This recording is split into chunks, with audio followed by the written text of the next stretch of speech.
Good morning students. कल हम लोगों ने स्ट्रक्चरल ऑर्गेनाइजेशन ऑफ सेल के बारे में पढ़ा था, यूनिसेलुलर मल्टीसेलुलर ऑर्गेनिजम्स के बारे में पढ़ा था। Today we will study about the osmosis, significance and types of solution. Osmosis or diffusion, these are two important phenomena takes place in the living organisms, inside the cell, inside the plant body। even जो भी water का transportation होता है, in that osmosis plays an important role। basically what is osmosis? osmosis है क्या, मैं आपको बता दूं। Osmosis means movement of the water molecules from a region of higher water concentration to the region of lower water concentration. मतलब water molecule का movement उस तरफ से होगा जहां पे वाटर का कंसंट्रेशन या वाटर के मॉलिक्यूल्स ज़्यादा हैं। किधर की ओर होगा? इधर वाटर के मॉलिक्यूल्स कम हैं। राइट एक चीज और है इसमें कि it will takes place with the help of selectively permeable membrane. Right that's why it is called as special type of diffusion. मैंने डिफ्यूजन आपको बताया है, लेकिन मैं बता दूं आपको डिफ्यूजन में क्या होता है कि मीन्स जो गैसेस मॉलिक्यूल्स हैं या मॉलिक्यूल्स का मूवमेंट हायर कंसंट्रेशन से लोअर कंसंट्रेशन की तरफ होता है। आप किसी भी अपने पूजा घर में या कहीं पर एक अगरबत्ती जलाते हैं, 4 और 5 मिनट्स के बाद आप देखेंगे उसकी स्मेल या उसकी फ्रेग्रेंस या उसकी ओडर बाहर किसी दूसरे रूम में फील होती है। It shows that water means gases molecules और molecules from higher concentration to lower concentration. पहले जहाँ पर आपने अगरबत्ती जलाई वहाँ पे गैसेस के मॉलिक्यूल ज़्यादा होंगे, धीमे धीमे वो पूरे एटमॉस्फेयर में या पूरे घर के अंदर स्कैटर्ड होंगे। Significance of diffusion, gases exchange between the leaves and air takes place. Transport of food through phloem takes place, क्योंकि जहाँ पर मॉलिक्यूल्स का कंसंट्रेशन ज़्यादा होगा उधर की ओर जहाँ पर जाइलम एंड फ्लोएम आपको मालूम है, these are two main transporting और conducting tissues. Loss of water from the plants is based on the principle of diffusion. Diffusion के थ्रू स्टोमेटा के थ्रू वाटर जो है वो एटमॉस्फेयर में ऐड होता है। Movement of ions and solutes from one cell to another cell takes place through diffusion. ये एक मैंने डायग्राम के थ्रू आपको एक्सप्लेन करने की कोशिश की है। ये एक ए सोल्यूशन है, एक बी सोल्यूशन है।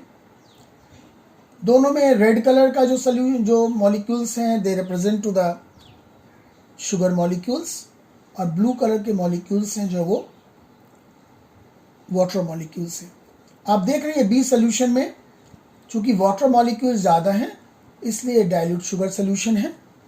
यहाँ पर ब्लू कलर के मॉलिक्यूल्स या वाटर मॉलिक्यूल्स कम हैं इसलिए कॉन्सेंट्रेटेड शुगर सोल्यूशन है। तो मैंने अभी आपको ऑस्मोसिस में बताया था कि मॉलिक्यूल्स का मूवमेंट हमेशा किधर से, जिधर वाटर मॉलिक्यूल्स का कंसंट्रेशन ज़्यादा हो, जाहिर सी बात है इस सोल्यूशन से इस सोल्यूशन की तरफ होगा। और ये बीच में जो मेम्ब्रेन डॉटेड बनी है that is called as semi permeable और सिलेक्टिव परमिएबल मेम्ब्रेन।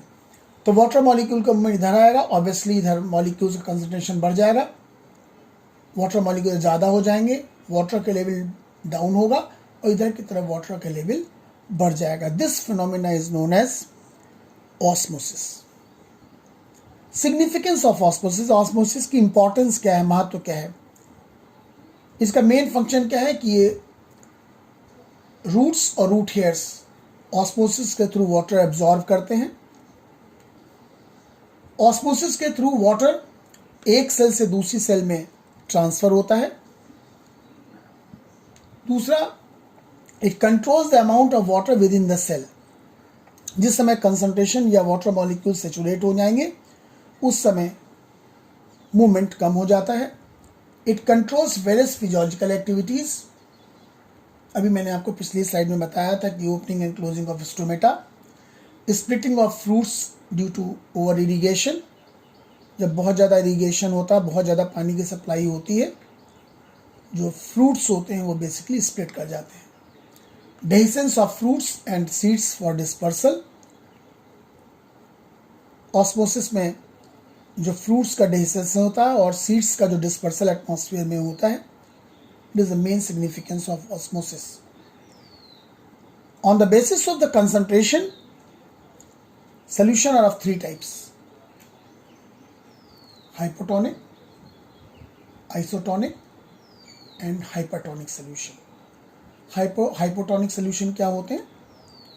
मीन्स अगर किसी भी सेल को जिसके अंदर उसकी सराउंडिंग में हायर वाटर कंसंट्रेशन है देन द सेल, मतलब सेल के अंदर कंसंट्रेशन ज़्यादा है, उसके अंदर सोल्यूट ज़्यादा है और outside solution is very dilute. जैसे आप किशमिश को, इसको रेजिन बोलते हैं, अगर वाटर में रखते हैं तो किशमिश के अंदर कंसंट्रेशन सोल्यूट का ज़्यादा होता है और वाटर कम होगा। पानी के अंदर रखेंगे तो ऑब्वियसली पानी कंसंट्रेशन ज़्यादा होगा वाटर मॉलिक्यूल्स का। तो such solution is called as hypotonic solution. This process is known as endosmosis.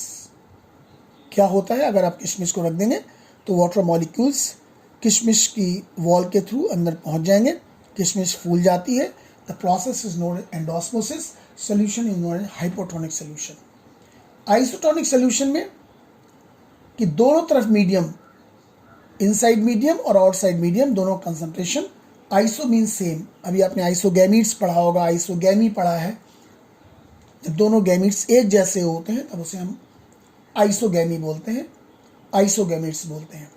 If the medium surrounding the cell has exactly the same water concentration as the cell, there will be no net movement of water across the cell. जब concentration ही बराबर है दोनों का तो movement of the water molecules नहीं होगा। अगर दोनों तरफ बराबर कंसंट्रेशन है तो there is no movement at all. Such a solution is called isotonic solution.